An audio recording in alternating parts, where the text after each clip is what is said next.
Gilwoo, thank you so much for joining me today. Thank you for having me. Nice to meet you.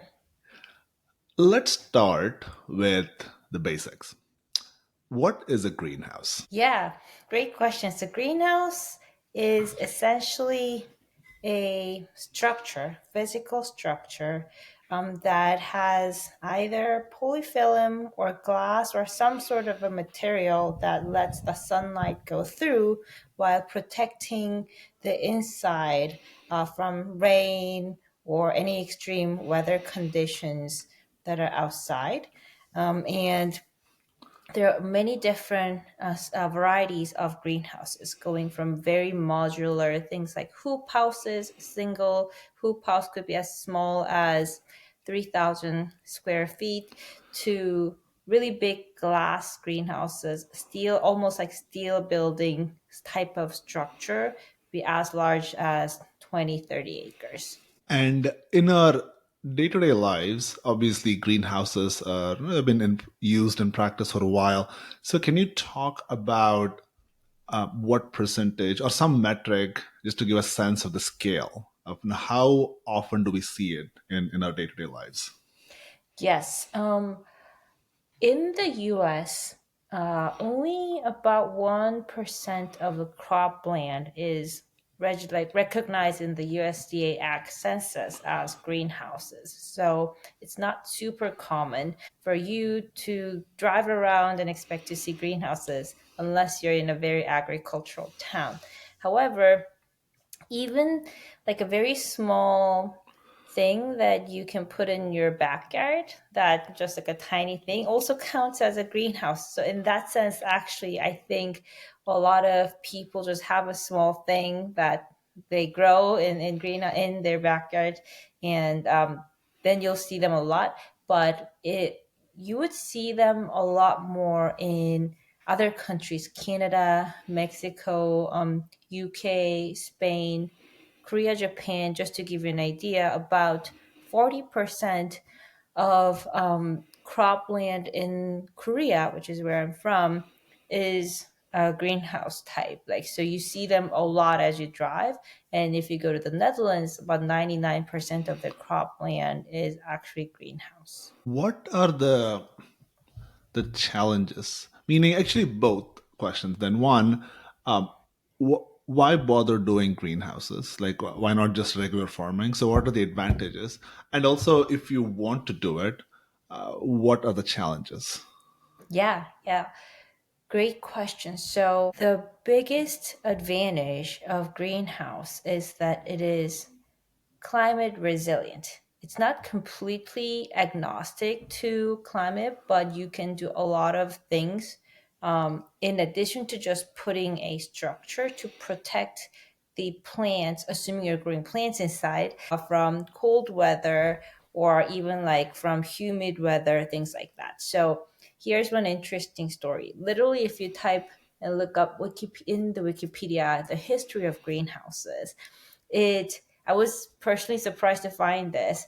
South Korea in the old is one of it is the first country to have started or have a written record of a version of greenhouse hundreds years ago, and the reason being the royal dynasties, the king wanted to have citrus during the winter time, and because that doesn't actually work naturally, Right. they ended up inventing something to make that happen.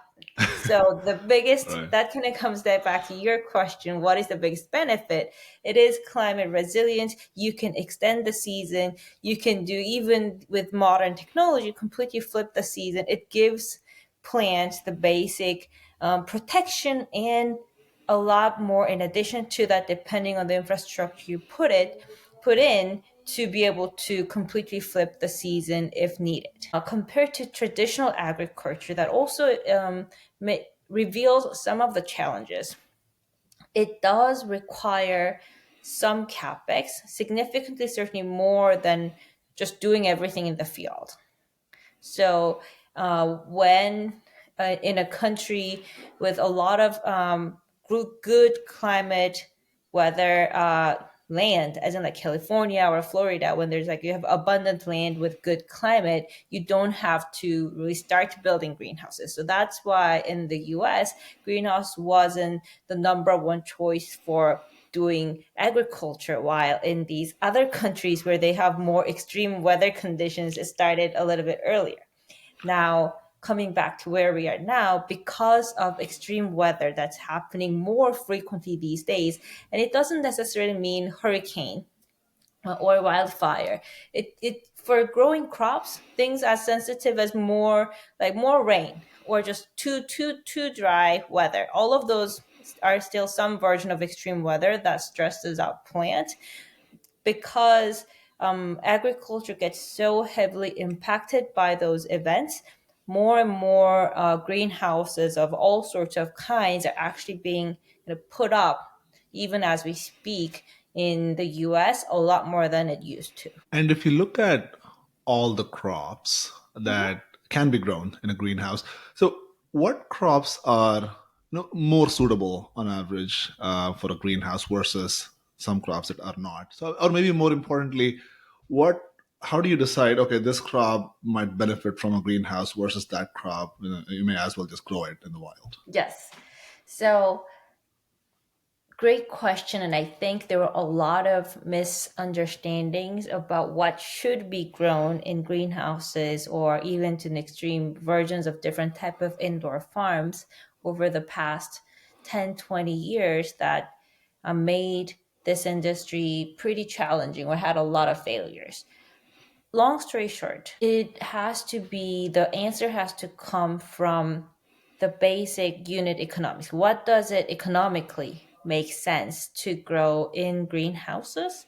And often, most the immediately obvious things is you wouldn't benefit from growing corns or soybeans or rice in greenhouses. You can, and you'll certainly do slightly better than doing it in the fields because of all the benefits, but the cost benefit is just not there. While you would typically benefit from growing things like leafy greens, high value, what we would often call as high value fruits and vegetables, as tomatoes, cucumbers, bell peppers, strawberries. These are very common examples, and more of those high value crops are being added to greenhouse categories as we speak, because there's more research, ongoing research in horticulture, to make it easier and more beneficial to do that inside of the green. Now, let's move the discussion to what you're building, which is Mhm. autonomous greenhouses. Now, can you explain what an autonomous greenhouse is and how does it differ from a traditional greenhouse? Yeah. There's the more conventional greenhouse. So I'm going to make maybe three distinctions here. There's like very traditional old school greenhouses that are more like hoop houses, or very old, small, easy to build ones with minimal, almost zero infrastructure. Like there's no heating systems, there's no circulation fans, just protections from the rain almost. There's also then more of modernized greenhouses where you put all of those HVAC systems, and sometimes you put in LEDs, sometimes you put in misting systems, and these get automatically controlled through just like how you control the heaters in your house, or you can set the timer. So that's a version of autonomous greenhouse that people are very familiar with. And it's been around for at least 10, 20 years, and they're kind of gradually changing as these technologies have developed. What we are building is on top of that, AI robotic greenhouses. And what I mean by that is actually, even with that level of the what I just described as autonomous greenhouses, there's a ton of horticultural expertise in manual labor that has to go in to grow these crop right, and then harvest and pack and deliver. And we are, with our AI robots, doing that, making all the horticultural expertise and manual work kind of being taken care of mostly by our robotic agents and intelligent agents. And that makes it a lot easier to replicate with minimal mistakes, minimal risks, with a lot less of the almost non existent labor. And if you look at the technology stack of of an autonomous greenhouse, can you talk about all the technologies that enable autonomy in the Mhm. greenhouses today? Yeah, so in the conventional sense of autonomous greenhouses that's often being referred to, it's the basic things that needs to be autonomously running are irrigation control, and temperature control, humidity control, which all come with ventilate could come with ventilation or schedule or time-based schedulers, things like that. When there's a level of autonomy that could be done by basic scheduling, but these days the industry is moving towards monitoring, connecting the different sensors, like monitoring this, the more specifically what is the water temperature, what is the soil temperature, and then tying that to these controls, environmental controls, to make better decisions. And if you look at all the factors that impact crop growth, are all those factors being controlled or driven by an autonomous system, or are some factors more likely to get automated versus some factors where you just can't do much? Without our AI and robots, the things that you can control autonomously is fairly limited in the sense that it's about sort of like, yes, you can control your temperature just like how you change your thermostat. You can control the irrigation schedule, how many times you water. Those are fairly easy to automate and have been already automated. Without our AI and robotics, it is almost impossible to have a real intelligence unless you have a really good farmer slash grower on site making those intelligent decisions to do, oh, should we change fertilizer to achieve certain different profile, flavor profile, or improve the yield, or should we prune certain area because this is getting the plants are being overgrown. Those things require horticultural expertise, and without our AI, that's what our proprietary technology brings in. Without that, you really need a very very skilled set of experts to make the right decisions. And to build this AI model, you need data. So can you talk about all the data that goes into building a model, and also as you deploy this model on the field in a real greenhouse, what data comes back to you as part of this process? Yeah. Um, the type of data that is needed is almost like trying to could be very broad, as in might you want to collect microclimates in the greenhouses. Certain regions are more warm than other regions, or you also want to capture the growth of different plants. You're just like human beings, they were organic, so they grow in certain variants. And if the plants in hotter regions are bound to grow in a slightly different pace than those in colder regions, they might come require different attention. So those are the things that get captured. And by growth, I mean the height of the plants, the number of leaves they're pushing, how big those leaves are, number of fruits they're pushing, all of those need to be captured. So those are being collected by our robotic agents and the sensors, and then being coming back or being actively used to build the models that we make. Right. And if you look at all the traditional greenhouses today, can every single one of them be upgraded to an autonomous greenhouse, or are there some greenhouses that are way more likely to realize a big benefit or a big jump in ROI by upgrading to autonomous? Yeah, that's a great question. Technically, I would say yes, all of them can be upgraded to become more autonomous.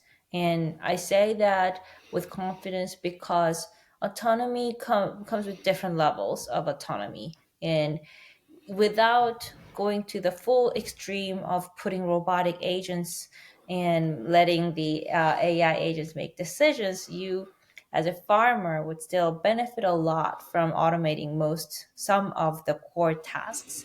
That said, I would say greenhouses that are growing certain type of crops, like fruiting crops, would benefit most from upgrading to the I would say frontier version of the greenhouses that we are pushing forward with robots and AI, because those are the ones that need very constant attention, and you can really maximize the benefit or the yield and quality of your crop by putting that level of effort. Now you mentioned the tasks, so I think that's a good point to talk about the robots. So obviously, when the AI model, it looks at the real time data, it makes a decision, and to put that decision into action, you need actuation, which is a robot which comes in and takes the action. So, can you talk about what are all the tasks that the robots manage in this environment? Our end goal is really to be able to have, even with multiple robots, have all the tasks be managed and done by the robots. We obviously, for good reasons, start with the ones that require A, most expertise, horticulture expertise, and B, the biggest components of manual labors. Like, for example, with those two categories, when it comes to manual labor across these fruiting crops, we'd be harvesting, sorting, and packing of the fruits. That would be the first task. And then if you break it down, go down the list on the manual labor further, pruning leaves or removing smaller fruits or removing smaller flowers or removing bad leaves, not just like old leaves. Those all kind of come under the category. Or depending on if you're in an organic farm and your farm relies on beneficial insects to control pest pressure, that'd be about releasing beneficial insects. All of those come to that category of like manual labor, and we really tackle those by combining economic impact that we can bring and how hard or feasible it is given the latest technology. What are the engineering challenges you face when you have to integrate robotics into such an intricate ecosystem? Yeah, I think the interesting challenges are that it is literally organic, as in every single plant is somewhat different. And I would say our challenge conceptually is not different from trying to automate how doctors and nurses make decisions about their patients, and how to follow up with treatments when it comes to kind of decision making, except we're dealing with much easier version of those. As in, it is where we do benefit from the fact that we can still make some mistakes, we can still crush some fruits, and that's still okay. But the challenges are just naturally the fact that every single kind of branch of fruits look somewhat different, and so the robot has to be pretty good at dexterous fine manipulation, as well as being able to detect and sense different parts of plants. And what kind of future developments, technological developments in robotics could enhance the functionality of autonomous greenhouse? Like, what do you wish the robotics community or robotics builders do next?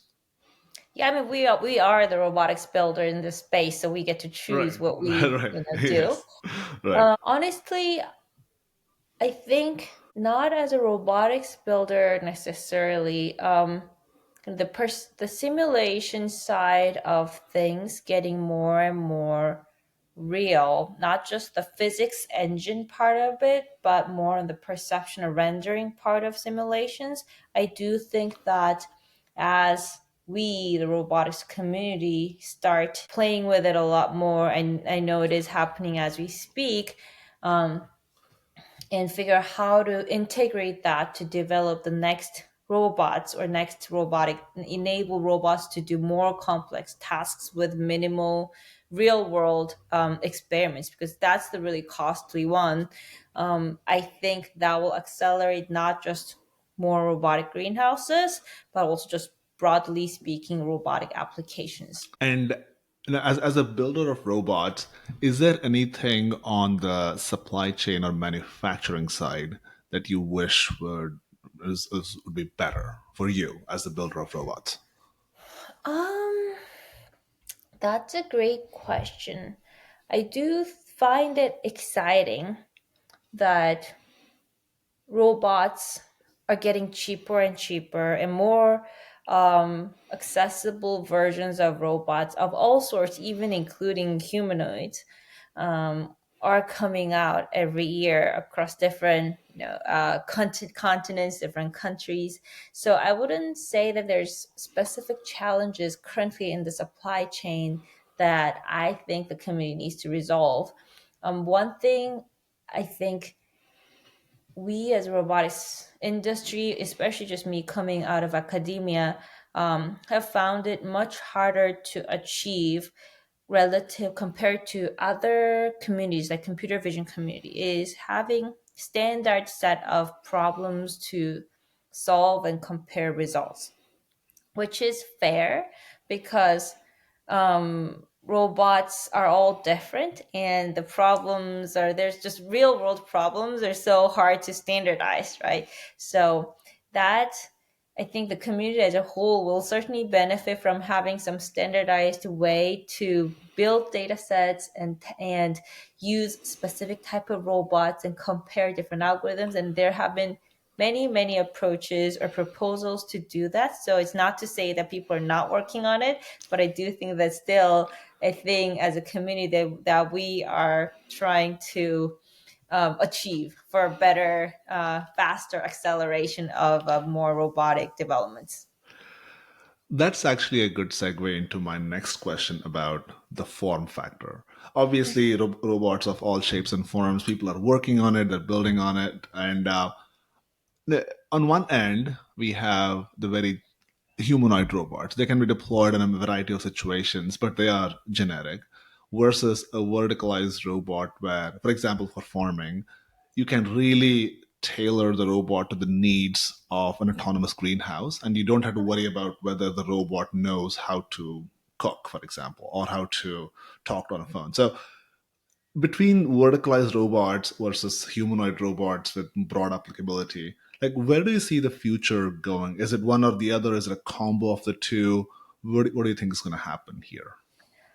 Yeah, that's a great question that I know there's a lot of heated debates, and I share both very bullish optimism on the path on generalizable robots and like humanoids, and also on the value of very practical, almost tailored application specific robots.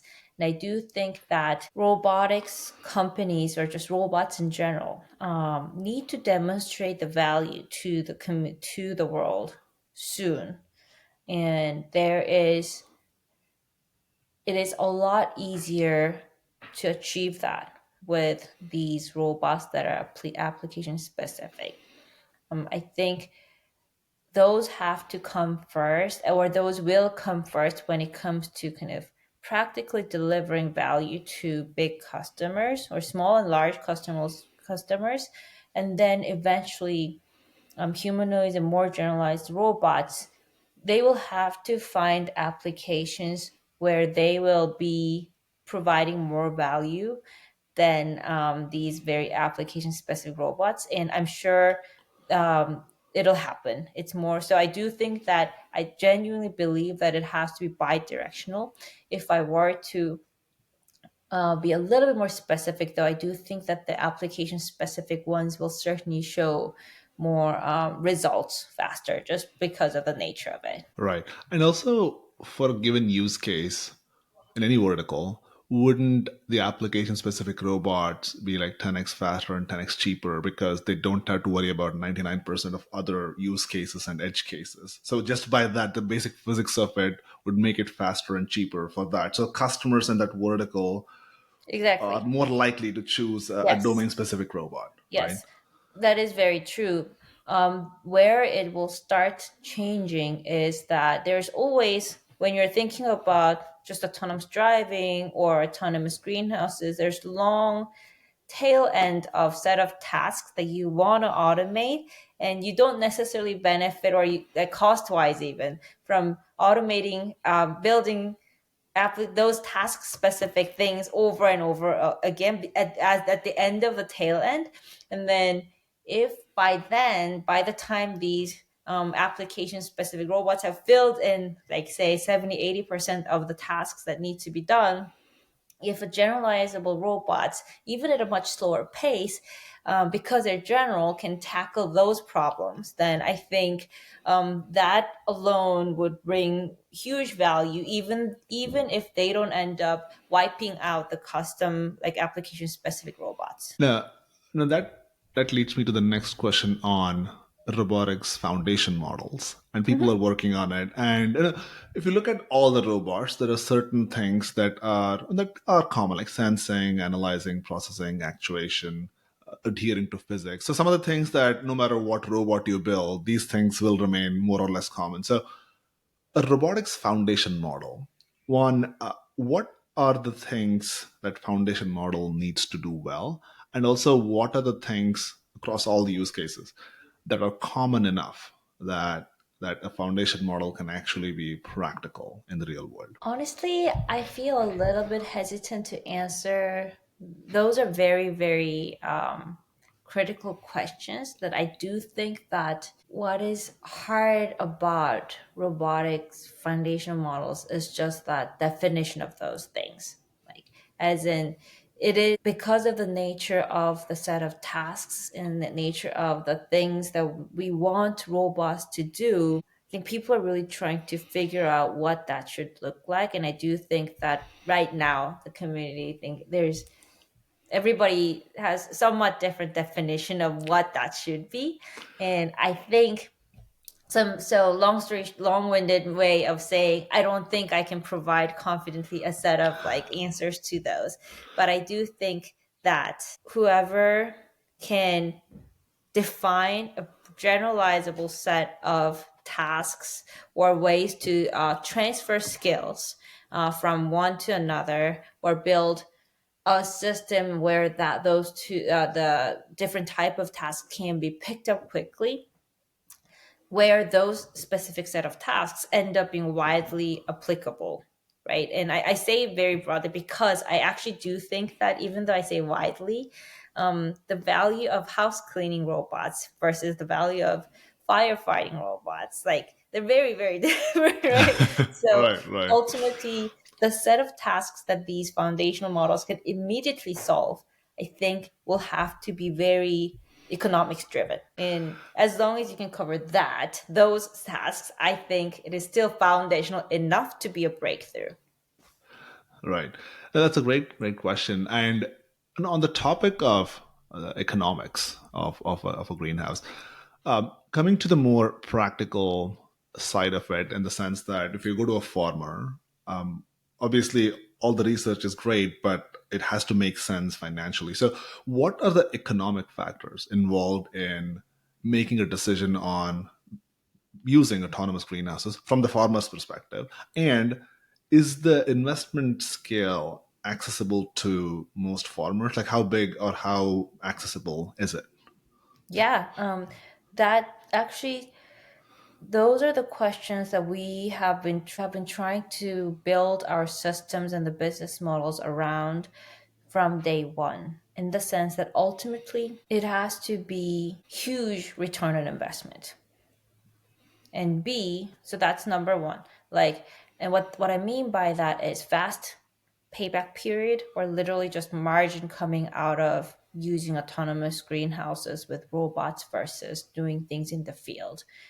Secondly, the investment has to be within, has to be affordable, and it has to be something that's a even just total sum of it is not too expensive, and b it has to be something that's most of it is easily financeable. So what we are providing, or our systems, we our systems are designed to work well even with very old school traditional hoop houses as well as like glass greenhouses, which means that the capex investments that farmers need to make is very minimal. And certainly if they're more willing to invest more in like expensive greenhouses, that is certainly valuable to them, but that's not the barrier that that they need to overcome.